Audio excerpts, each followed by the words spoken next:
In this clip, we are going to have a look at Alfa Limited, which is a very important question in terms of how we assess the financing sources.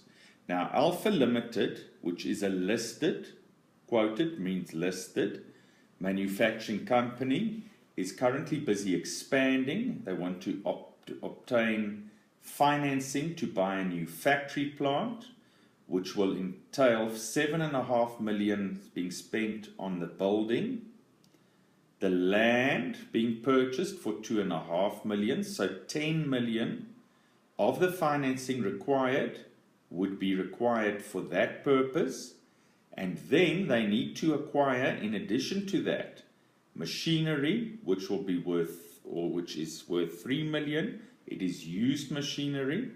They need to buy 500,000 rands worth of vehicles for the management, and 500,000 rands worth of new machinery will be purchased. Very, very critical is that the return expected on this total 14 million rand investment is expected to be 30% of that 14 million, but before finance costs and tax. Now, what other information do we have? There are three sources of financing on the cards. Firstly, a rights issue. Why would that be the case? As they are listed already, the first method of raising equity would be to do a rights offer to the existing shareholders. This would entail issuing one share for every 2 shares held, and that share would be taken up at 14 Rand per share. Right. Now, option 2, so option 1 is equity. Option 2 is through issuing 65,000 debentures carrying an interest cost or a coupon rate of 18%. They would raise 6.5 million rand. Then they could get a mortgage bond valued at 10 million rand for 70%. Right, so the mortgage would be 7 million based on the 10 million property value and the buildings thereon. So that would raise so far 13.5 million, with the remaining financing being a finance lease over a 3-year period to raise the remaining 500,000 rand for the financing of the vehicles. Right. Now, what's very important here is that all three sources of financing under option 2 are all considered to be debt. Right. Option 3 is to create a finance company called Alfa Limited, which will have a value of 14 million, equal to the financing required by Alfa Limited, and that they will purchase the assets and on an operating lease basis lease them to Alfa Limited at 300,000 rands operating lease payment per month, or 3.6 million per annum. Alfa will own 30% of Finbos, and therefore Finbos will need to be equity accounted. Now, the benefit for financing of this is, number one, currently, before IFRS 16 becomes applicable, they would operating lease the assets from Finbos, so they wouldn't need to account for the leased assets nor for the operating lease liability currently. Hence, it is an off-balance sheet item, and the fact that the equity account for their interest in Finbos, they would not have to account for any portion of Finbos's liabilities. Right, Finbos Limited will yield an after-tax and after-finance charge return of 30,000. They, being Alfa, are entitled to 30% thereof, which is 9,000, and Finboss's dividend cover would be 2.5 times. So 9,000 rands earnings divided by the dividend cover of 2.5 tells you that Alpha would be earning dividends of 3,600 rand.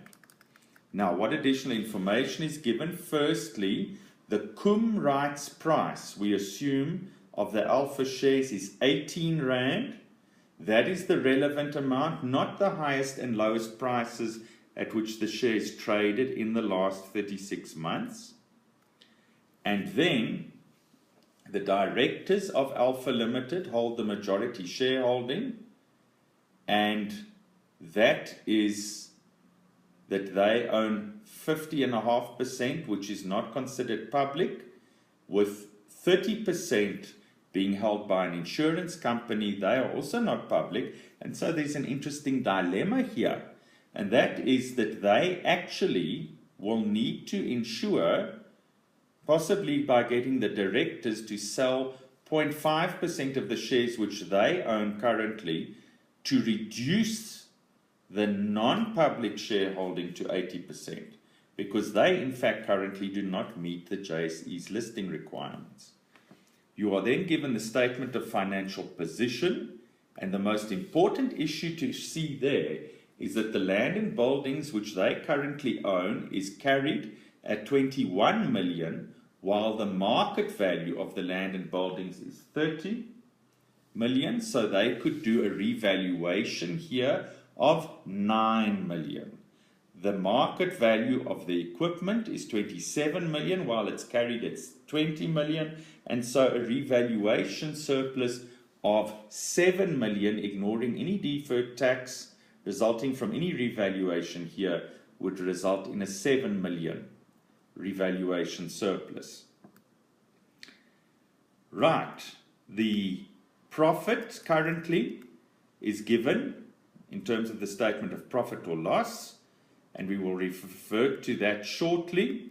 You're given the ordinary dividends, and please note a tax rate here of 40%, and we're required to look at 4 things. Firstly, to determine the value of a right, to then look at the advantages of a rights issue, and then to determine whether the shareholders would be willing to accept the dilution in their share price. On what grounds would they be willing to do that here? And then the most important part here is part D, where we are going to assess the impact on, in this case, the key ratios. You cannot use cash flows here, given that alternative A, or option 1, is an all equity financed option. We would have to consider the assessment of the financing here and choose between the options by looking at the impact of the financing. And so the impact here is determined based on ratios for part D. Let's have a look then at part A. What is the value per right? Now, we know that the cum rights price currently is 18 Rand per share. You need 2 shares here. So on a basket of shares basis, the 2 shares you have to have currently to be able to take up a right would be combined, valued at 36 Rand. The 1 new share would cost you 14 Rand. And so for the 3 shares that you then would hold after exercising your right, that share on average would be worth 16 Rand 67 X rights, which means that the value per right per existing share is 1 Rand 33 or 1 Rand 34, depending on your rounding off here. Right. Or you could determine, and that is the difference between the cum and the X rights price, or you could determine that value as being the difference between the 16 Rand 67 X rights value and the exercise price of 14 Rands. Right, the advantages here. Firstly, the transaction cost with the rights issue would be lower than going public with the issue, so there's a bit of a saving there.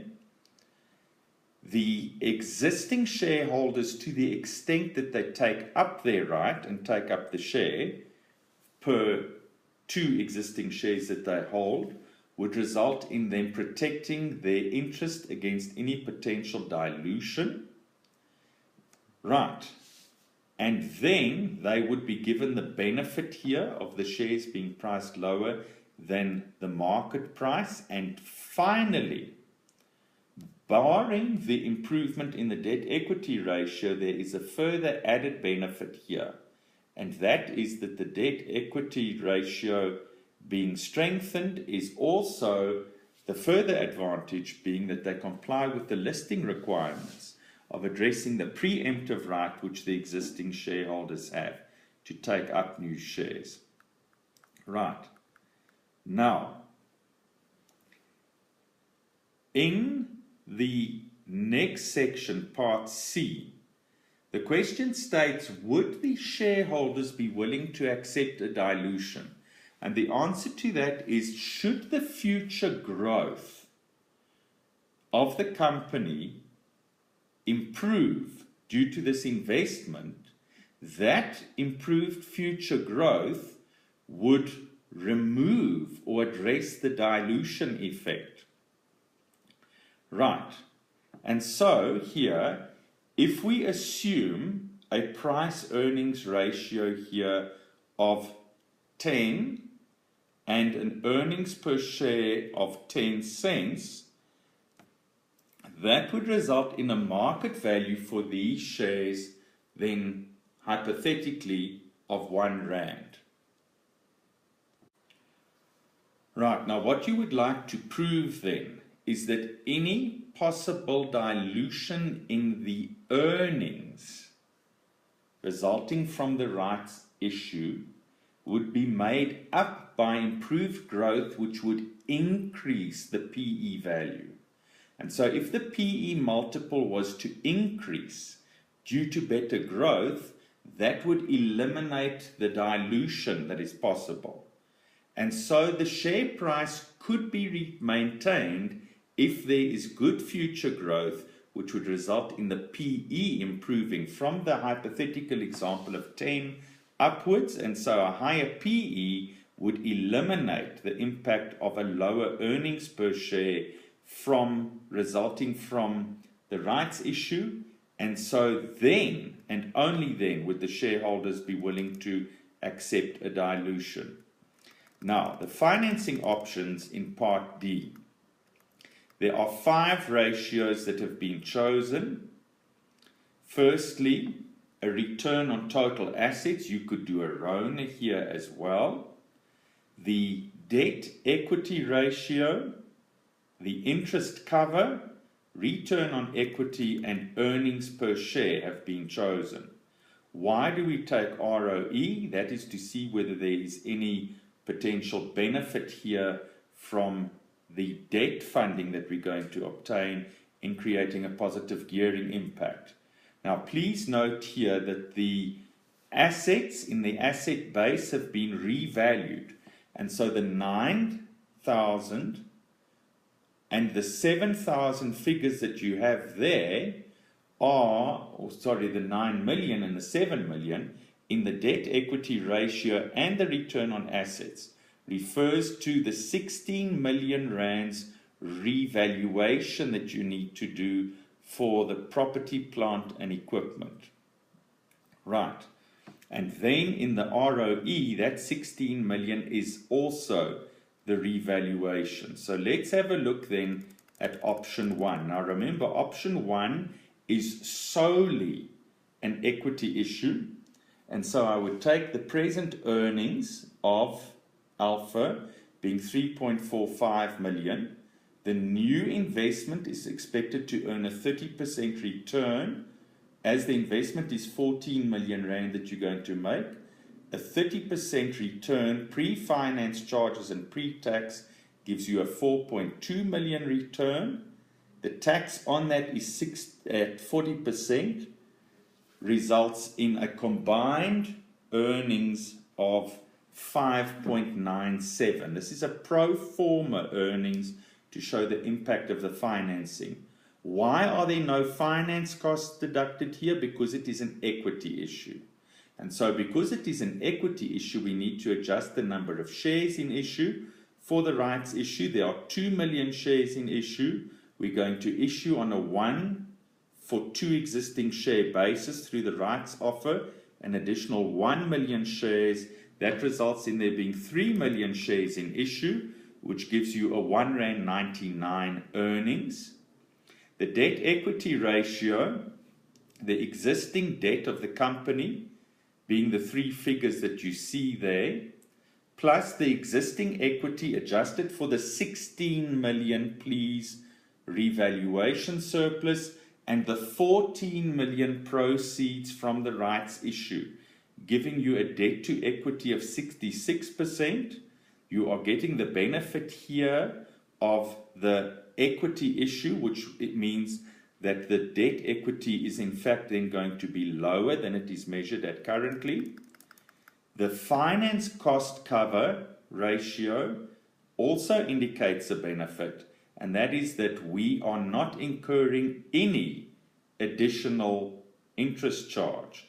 And so the 2.4 million existing finance charges are covered by the existing pre-tax and pre-finance charge return of 7.5 million, plus the additional pre-tax and pre-finance charge return on the new investment of 4.2 million, and so the interest cover looks healthy. Right. What is important, however, is the value added by that first bullet there.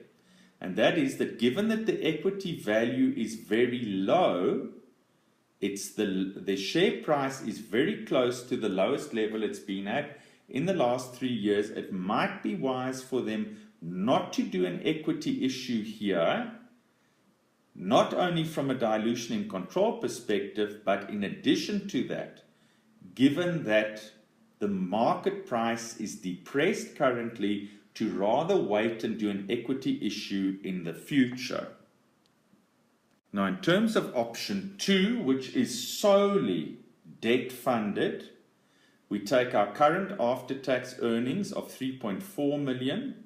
We add the after-tax return, the 30% on 14 million, converted at an after-tax rate of 60%, gives me the 2.52 million, and now I adjust it for the finance charges. Firstly, 18% on the 6.5 million, which is the interest on the debentures, after tax.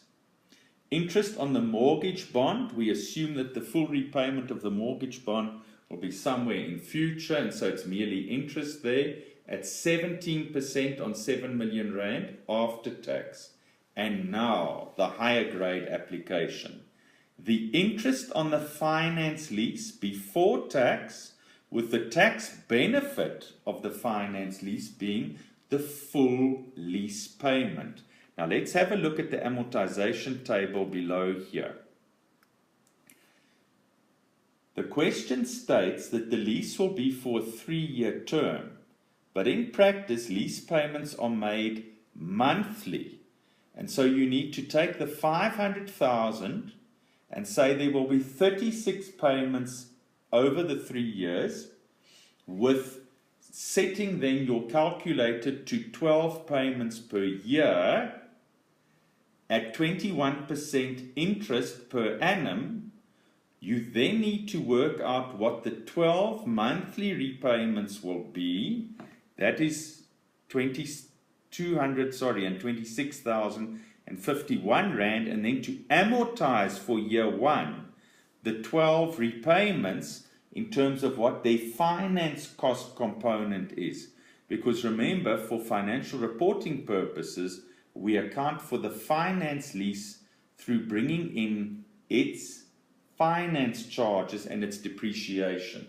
The depreciation has already been brought in, and so based on 12 repayments or lease payments being 226,000 rand over the 12-month course of year 1 results in a 93,000 rounded off cost, interest cost. Right. The earnings, therefore, divided by 2 million shares, there's no change in the shares in issue here because it's just debt, gives you R2.28 earnings per share. Remember, the entire 14 million's financing here is debt.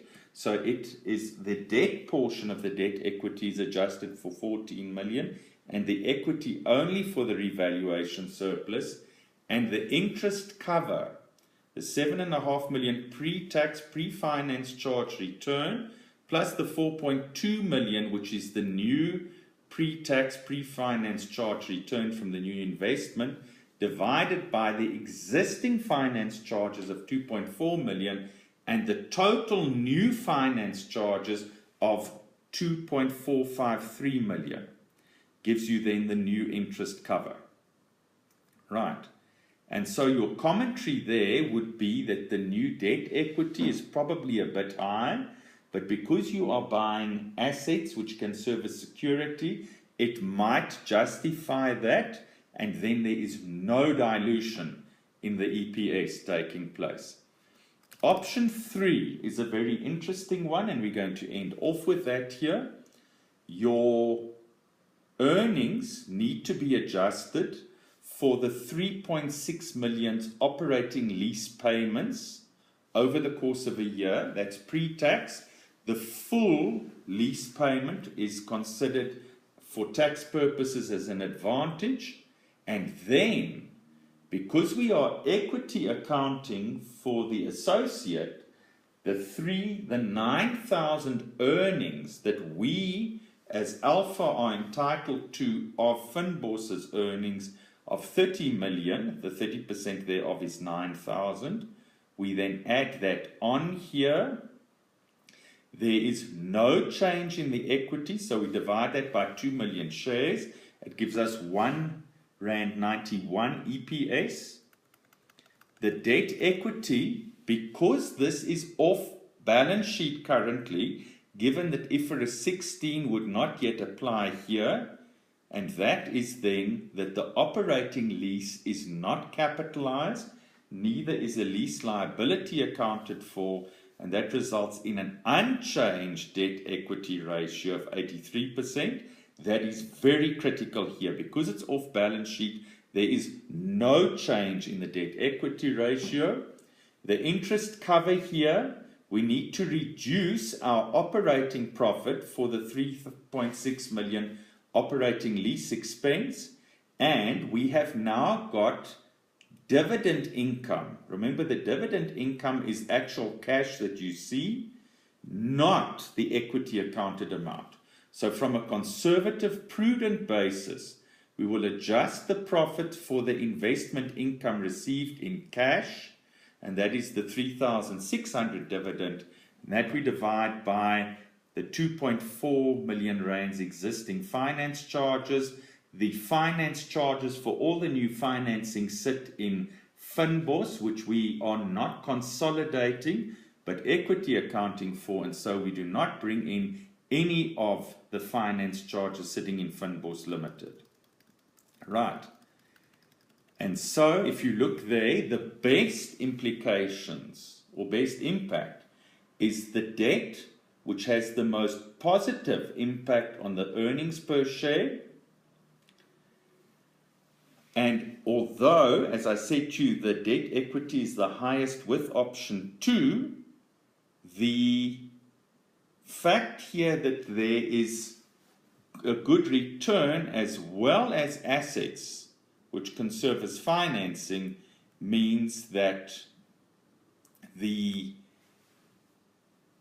benefit of having assets as security would potentially coerce the bank into lending that money to us. Right, thank you for listening.